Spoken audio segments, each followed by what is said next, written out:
Les amis, commençons cette petite séance d'actualité avec Manchester United qui serait sur le point de déposer plus de 50 millions d'euros sur la table pour Bryan Mbeumo. Oui, 50 millions d'euros et plus, ce serait donc le montant que ce club-là pourrait mettre sur la table lors du prochain mercato. Je pense que Bryan Mbeumo mérite cela avec ses performances depuis le début de la saison. On peut quand même dire que ouais, ça mérite. Avec Carlos Baleba également, beaucoup de clubs sont en train de courir pour pouvoir s'attacher les services de notre milieu de terrain. Beignet haricot, c'est le menu de Cédric Doumbé depuis qu'il est au Cameroun. Le gars est en train de charger. Beignet haricot, il manque juste la bouillie pour faire le menu complet. On espère que quand il va retourner, il va avoir assez de force pour pouvoir finir avec Baki, avec son match retour qui va se faire cette année en 2025. Ce n'est pas encore très fixe, mais on sait quand même que ça aura lieu. De l'autre côté, on va parler de Faris Moumbagna qui a eu à faire sa première apparition sur une pelouse, c'est-à-dire d'entraînement, depuis qu'il s'était blessé à l'été passé.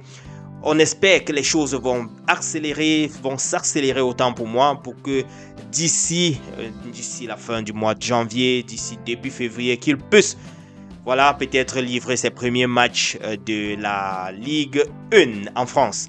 Samuel Eto'o-Fils hier était de l'autre côté en Égypte pour le procès en appel. Il était en train de juger que les 200 000 $ qui étaient de la sanction de la dernière fois étaient un peu forts.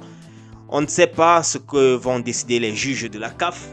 Et de l'autre côté, ils ont eu à débouter l'association des Camerounais qui réclamait une autre sanction un peu plus forte. Et là, il ne reste plus qu'à revoir peut-être la sanction de 200 000 $, de réduire cette sanction-là, de l'annuler ou bien peut-être de maintenir. Selon mes analyses, je pense que ce n'est que les trois options qui restent au juge maintenant. On va tout simplement patienter et voir ce qui va suivre dans les jours à venir en termes de, rapport ou bien de verdict concernant ce procès-là. Regardons maintenant cette note venant du ministre d'État, secrétaire général de la présidence, qui envoie ou bien donne le quitus au ministre des Sports par rapport au budget des matchs de la sélection nationale U17 dames de football du Cameroun pour le premier tour des éliminatoires de la Coupe du Monde U17 au Maroc. Ce sera cette année.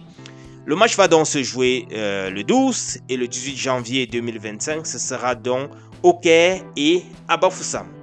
Alors, il a donc précisé les différents montants qui seront alloués à raison de 122 000 et plus, 122 millions et plus, représentant la tranche ferme et 37 millions pour la tranche conditionnelle à décaisser en fonction des performances.